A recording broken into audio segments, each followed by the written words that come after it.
Olá pessoal, tudo bem? Estamos de volta abordando ainda o capítulo de ligações químicas e nesse vídeo nós iremos abordar a teoria conhecida como teoria da repulsão do par de elétrons no nível de valência.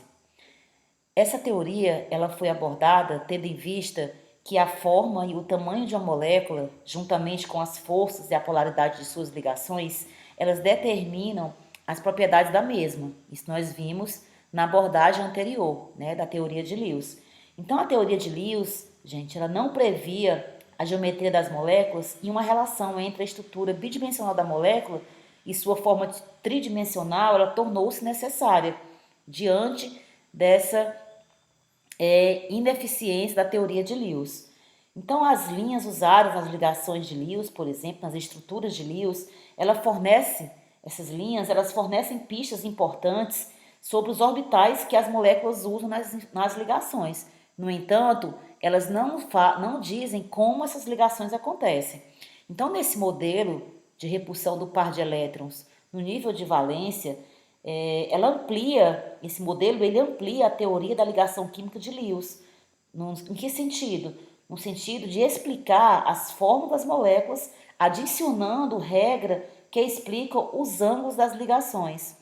Então, esse modelo baseia-se na ideia de que, como os elétrons se repelem, né, por terem cargas semelhantes, os pares de elétrons na ligação, elas tendem a se afastar o máximo possível.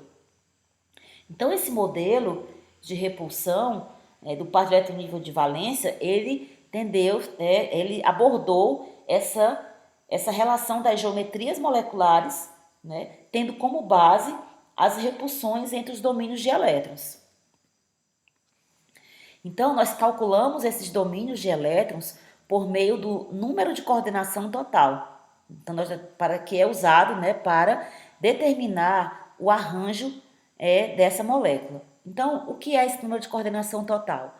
O número de coordenação total é o número de átomos coordenados naquela molécula, mais o número de pares não ligantes, né, se houverem no átomo central. Então, nós elaboramos a estrutura de Lewis, né, que tem alguns passos que nós já sabemos, que é, por exemplo, contar o número total de elétrons de valência dos átomos envolvidos, né, atribuir o octeto para todos os átomos possíveis, essa, né, é uma base da estrutura de Lewis, determinar o número de pares de elétrons não ligantes no átomo central, se houver necessidade, se houver disponibilidade de elétrons.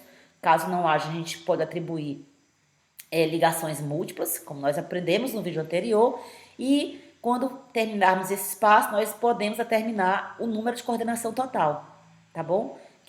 Nós vamos contar quantos átomos coordenados tem e quantos pares não ligantes existem naquela estrutura, e aí nós determinamos a estrutura geométrica daquela molécula, por meio do número de coordenação total. Bom, então, gente, esse modelo, como eu falei anteriormente, né, ele usa esse efeito dos elétrons não ligantes e sua interferência, né, na geometria das moléculas. Esse modelo de repulsão do par de elétron, do nível de valência, ele relaciona as geometrias moleculares com base nas repulsões entre os domínios de elétrons, tá bom? Quando eu falo domínio, considere como os átomos ligados ou o espaço ocupado por um par não ligante.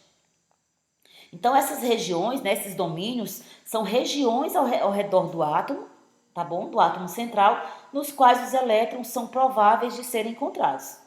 Tanto para pares ligantes de elétrons, quanto os pares não ligantes, eles criam domínios de elétrons ao redor de um átomo. Por exemplo, as cargas elétricas de um mesmo sinal, elas se repelem, né? Nós já sabemos disso. Então, os elétrons de valência no átomo, eles também criam essas repulsões, né, que interferem, de certa forma, na geometria da molécula. Por exemplo, os pares de elétrons, eles tendem a se posicionar o mais distante possível um dos outros, levando em consideração essa repulsão. E esse é um fator que leva as moléculas e os íons poliatômicos a assumirem formas estáveis energeticamente falando, tá certo? Então, esses domínios de elétrons de pares não ligantes, eles exercem repulsões ligeiramente maiores do que as exercidas pelos pares ligantes, né? Quando eu falo pares ligantes, considere um átomo ligado ao átomo central. Então, esses domínios de elétrons de ligações múltiplas, por exemplo, elas exercem repulsões maiores, né, quando comparado aos domínios estabelecidos por ligações simples. Então, trouxe aqui para vocês 3 tipos de geometria, que nós iremos já aprender como determinar essas geometrias. E conforme eu vou adicionando, substituindo átomos ligantes por pares de elétrons não ligantes, essa geometria ela sofre uma alteração na sua estrutura, né? Conforme o ângulo entre os átomos ligados. Então, essa repulsão ela aumenta nesse sentido. Ó. A repulsão entre pares isolados ela é maior, por exemplo, se eu tenho essa repulsão aqui na molécula de água, 2 pares isolados, essa repulsão ela é maior do que esse par isolado e esse par ligante, esse átomo ligado, tá bom? Que é muito maior quando eu comparo esses 2 átomos ligados. Então, existe essa relação dos pares não ligantes, né, da repulsão entre esses pares não ligantes e a estrutura que determina a geometria da molécula. Então, nós iríamos ver agora como o número de coordenação total nos dá essa definição de geometria molecular, tendo como base essa fundamentação da teoria da repulsão do par de elétrons no nível de valência, né, em relação principalmente ao número de coordenação total, que soma a quantidade de átomos ligados àquela estrutura, mais a quantidade de pares de elétrons não ligados. Então, depende da quantidade de pares ligados, de átomos ligados ao átomo central, ou da quantidade de pares de elétrons não ligantes ao átomo central, isso vai inferir em uma geometria molecular.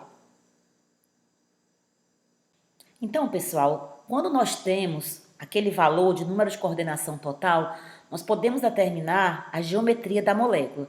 Eu trouxe para vocês aqui um simulador que quando você altera a quantidade de domínios ligantes e não ligantes ao átomo central, ele infere em uma geometria específica. Considerando, vamos começar com um número de coordenação igual a 2, tá certo? Quando eu tenho NCT igual a 2, que é o menor número de coordenação possível, quando eu tenho um átomo central e 2 átomos ligados a esse átomo central. Ou seja, o meu NCT, 2 domínios ligantes, né? São 2, eu não tenho nenhum par não ligante que vai ser 0. Então, 2 mais 0 é igual a 2. Então, o meu NCT, neste caso aqui, é igual a 2, tá certo? Então, quando eu tenho um NCT igual a 2, né, como é o exemplo aqui da molécula de CO2, eu tenho uma geometria chamada de linear, tá certo? Independente de eu adicionar ou não a geometria eletrônica, ela não vai modificar porque eu não tenho nenhum par de elétron ligante, não ligante nessa geometria. Quando eu tenho NCT igual a 3, que é o caso da molécula, por exemplo, de BF3, né, eu tenho NCT igual a 3. Por quê? Porque eu tenho um átomo central e 3 domínios. Tá? Eu não tenho nenhum domínio de elétrons não ligantes. Então, eu tenho 3 domínios ligantes, então eu tenho NCT igual a 3. A geometria para NCT igual a 3 é conhecida como trigonal planar, ou trigonal plana, tá certo? A distância dos ângulos entre esses elementos é de 120 graus e essa geometria é conhecida como trigonal planar. No entanto, gente, se eu substituir um desses domínios, tá certo, por um par não ligante, eu altero essa geometria. Por quê? Levando em conta aquela questão da repulsão do par não ligante e do par ligante que eu mostrei para vocês anteriormente. Então, se eu substituir esse par ligante por um par de elétrons não ligante, que é o exemplo, por exemplo, do SO2, né, a molécula de SO2, ela tem um par não ligante no átomo central. Então, o NCT dele continua 3, ó, porque eu tenho 2 pares ligantes mais um par não ligante, continua NCT igual a 3. No entanto, a geometria da molécula, ela muda. Agora ela é conhecida como linear. Porque eu não considero, se você considerar a geometria eletrônica, que equivale a todos os domínios que estão ligados ao átomo central, inclusive o par de elétron não ligante, a geometria ela continua trigonal planar, tá vendo? Ó? Mas a geometria da molécula, ela considera só os domínios ligantes. Então, neste caso aqui, a molécula ela tem geometria linear. Então, quando eu tenho o NCT igual a 3, eu posso ter 2 possibilidades, tá bom? Quando eu tenho os 3 domínios ligantes, a molécula é trigonal planar. Quando eu tenho 2 domínios ligantes e um par de elétron não ligante, a minha geometria ela é linear. Quando eu tenho um NCT igual a 4, que é o caso da molécula de metano, tá? Eu tenho uma geometria conhecida como tetraédrica. Se vocês puderem observar aqui, ó, a geometria tetraédrica, por que o NCT é igual a 4? Eu tenho 4 átomos ligados ao átomo central, tá certo? Então, o NCT, neste caso aqui, é igual a 4. Quando o NCT é igual a 4 e é relacionado apenas a átomos de domínios ligantes, eu tenho que a molécula da minha geometria ela é tetraédrica, tá certo? Se eu substituir um desses domínios por um par de elétron não ligante, eu vou ter um outro tipo de geometria. Mas a pergunta é, professora, onde primeiramente essa substituição ela é conveniente? Se vocês lembrarem que eu falei no início da aula desse vídeo, que o par de elétrons não ligante, ele ocupa um grande espaço, né? Porque ele tem um grande poder de repulsão com o par não ligante. Então, se você observar aqui no átomo, nessa geometria aqui de tetraédrica, um espaço onde a posição onde eu tenho um maior espaço, né, que tenha uma distância maior entre os outros átomos ligados, é nesse topo aqui do tetraedro. Então, neste caso, se eu alterar esse par ligante por um par não ligante, que é a geometria, por exemplo, da amônia, vocês podem perceber que, ó, a geometria ela muda um pouco. Os ângulos eles mudam um pouco, tá vendo? Por quê? Porque esse par de elétrons ele ocupa muito espaço. Então, essa forma ele empurra um pouco as moléculas para baixo. Então, a geometria aqui, ela não é mais tetraédrica. A geometria da molécula, né? A geometria eletrônica ela é tetraédrica, porque ela tem 4 domínios. Mas a geometria da molécula, ela é trigonal piramidal. Se você observar, ó, né? Uma pirâmide trigonal, uma pirâmide de base trigonal. E se eu substituir um outro domínio, no caso do NCT igual a 4, eu tenho uma outra possibilidade, tá? Se eu posso ter 2 átomos ligantes e 2 pares não ligantes. Esse é o exemplo da molécula de água. A molécula de água, se você observar, ó, ela é um tetraedro normal, molécula, né, eletrônica, a configuração eletrônica dela, a geometria eletrônica, mas a geometria molecular, considerando só os átomos ligados, você observa que ela é linear, desculpa, ela é angular, tá certo? Então, a geometria angular, quando eu tenho NCT igual a 4, e esse NCT, ele é relativo a 2 átomos ligados e 2 pares de elétrons, daí eu tenho uma geometria do tipo angular. Quando eu tenho um NCT igual a 5, eu tenho 4 possibilidades diferentes de geometria. O NCT igual a 5, o primeiro exemplo que nós temos é o PCl5, tá? O PCl5, ele é relativo a essa molécula de P. Deixa eu só, para vocês verem melhor essa geometria. Então, aqui, ó, você tem o átomo central, tá certo? E os 5 domínios distribuídos nessa geometria.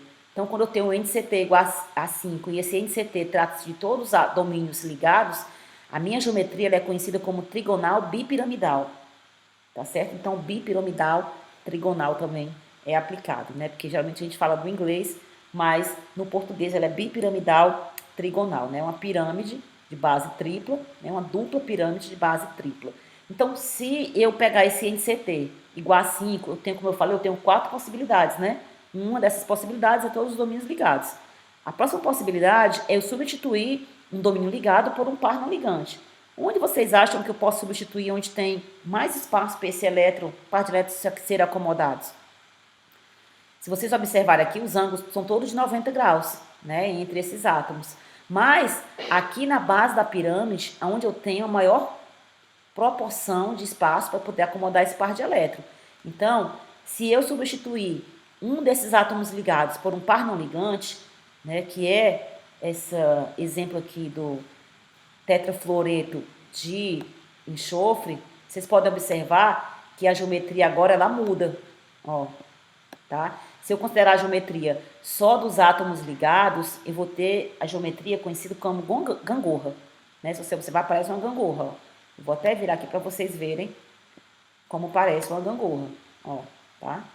Então, esse par vai ser acomodado, né, na base da pirâmide trigonal.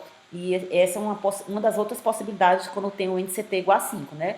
4 átomos ligados, mais um par de elétron não ligante. Daí eu tenho o NCT igual a 5.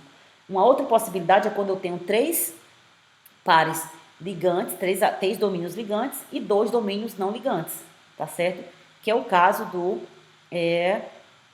trifluoreto de cloro. Vocês podem observar, ó, que o outro domínio ligado que foi substituído, ele também está na base da pirâmide, tá certo? Então, essa geometria, ela é conhecida como em forma de T, tá? Que parece um T, a geometria da molécula, quando eu substituo esse NCT igual a 5 por 3 átomos ligados e 2 domínios não ligantes. Eu tenho uma outra possibilidade, que é substituir esse outro domínio ligante por um par não ligante, que eu vou ter a geometria de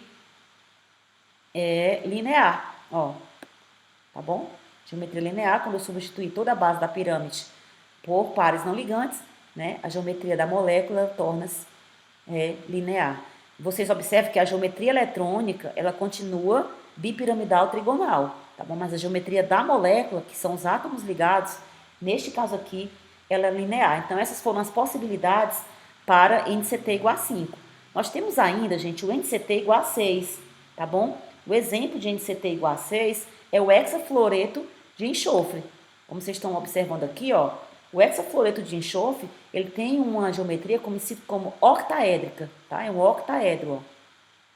Esse octaedro, né, é NCT igual a 6, porque eu tenho 6 átomos, né, 6 domínios ligados a um átomo central. Então, aqui no NCT igual a 6, eu tenho outras possibilidades de substituição. Na verdade, eu tenho 3, né? Uma delas é esse octaedro. Mas eu posso, por exemplo, substituir um desses domínios ligantes por um par não ligante. Aí você me pergunta, vai ser novamente na base da pirâmide, professora? Igual foi na bipiramidal trigonal? Não. Na bipiramidal trigonal, nós tínhamos 3 domínios ligantes na base da pirâmide. Agora nós temos 4. Ou seja, aqui está muito congestionado, muito já poluído de átomos ligados. Então, o local mais adequado de substituição seria no topo do octaedro aqui. Neste caso, nessa posição ou nessa. Um exemplo desses é o BRF5, tá certo? Que tem essa geometria, né, que vocês podem observar aqui, ó. Ele substituiu, tá bom? A base do octaedro, um dos picos do octaedro, por um par não ligante. E essa geometria agora, ela é conhecida como piramidal quadrada, né? Se eu virar aqui para vocês, ó, colocar o par de para baixo, vocês podem ver que ela vai formar tipo uma pirâmide de base quadrada, tá bom? Uma pirâmide de base quadrada. Eu posso ainda substituir, né, um outro domínio nesse NCT igual a 6. Que onde vai ser substituído esse outro domínio? Certamente no pico, do outro lado do pico do octaedro, né? Que aqui eu não posso substituir porque aqui o domínio é muito pequeno, o espaço a mostrar é muito pequeno para acomodar um par de elétrons não ligante. Então, eu substituo no outro pico do octaedro, que é o exemplo do tetrafluoreto de xenônio. Né? Se vocês observarem aqui, ó, eu vou ter, né, os dois aqui domínios que antes eram os picos do octaedro, ocupado por 2 pares não ligantes, e essa geometria ela é conhecida como quadrática plana, ou quadrado planar, tá certo? Ou quadrado planar, vocês encontram muito bem nessa designação de quadrado planar. Então, gente, nós observamos aqui que com o cálculo do NCT, né, e a alteração desses domínios, eu posso ter diferentes geometrias. Né, e essa foi um dos grandes contribuições desse modelo, né, da repulsão do par de elétrons no nível de valência. Mas nós vamos observar que esse modelo ele ainda teve um pouco de dificuldade, como nós apresentaremos agora no próximo slide. Então, gente, o modelo de repulsão do par de elétrons no nível de valência ele teve algumas limitações. Dentre elas está o fato de que esse modelo não explica ainda, assim como o modelo de Lewis não explicava, por que uma ligação se forma, né? Quimicamente falando assim, não explicava, não dava detalhes de como essa ligação se forma. A grande contribuição, como eu falei anteriormente, dessa teoria foi o fato de, através do número de coordenação total, determinar a geometria daquela molécula, o que não tinha sido feito, né, pela teoria de Lewis. Ele não considera também, por exemplo, a forma dos orbitais. No modelo de Lewis, das ligações químicas, por exemplo, cada par de elétron ligante ele está localizado entre 2 átomos ligados, como nós vimos no vídeo anterior. Ou seja, um modelo com elétrons localizados, né, localizados entre dois átomos. Mas nós sabemos, lá da estrutura atômica, do capítulo de estrutura atômica, que a partir do momento que foi se estabelecida a dualidade onda-partícula do elétron, né, a posição de um elétron em um átomo ela não pode ser descrita de forma precisa, mas somente em termos de probabilidade de encontrá-lo em algum lugar do espaço definido pelo orbital. Tá bom? Então, essa foi uma outra limitação dessa teoria, no sentido de que esse mesmo princípio se aplica aos elétrons nas moléculas. Ou seja, não se conseguiu prever, por meio desse motivo, como essa geometria ela considera esses orbitais desses elementos, né, envolvidos nessas ligações. Ele não menciona também como esses orbitais eles participam das ligações químicas, tá certo? Então, são algumas das limitações do modelo da repulsão do par de elétrons no nível de valência. Então, gente, a primeira descrição da ligação covalente, né, em termos de orbitais atômicos, foi feita por Fritz e London, tá certo? E também Linus Pauling, mais ou menos na década de 1920, tá bom? Essa teoria, ela é chamada de teoria da ligação de valência, que nós iremos ver no próximo vídeo, né? A teoria que trata da ligação de valência. Muito obrigada pela atenção de vocês e até a próxima.